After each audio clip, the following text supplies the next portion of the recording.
व मबही, माजून, मकवी व मबही के नाम से मैंने आपकी खिदमत में अर्ज़ करने जा रहा हूँ।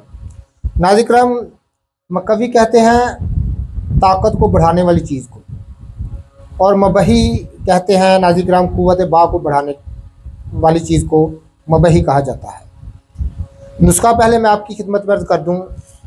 नाज़िर-ए-किराम, शिकाकल 1 तोला, इलायची सफ़ेद जिसको इलायची सब्ज़ भी कहते हैं 1 तोला, फिलफिल दराज यानी मगा 1 तोला, कुलंजा 1 तोला, दारचीनी 1 तोला, सुंड 1 तोला, जलवतरी 1 तोला, बहमन नाज़िर-ए-किराम हर 2 यानी बहमन सफ़ेद और बहमन 2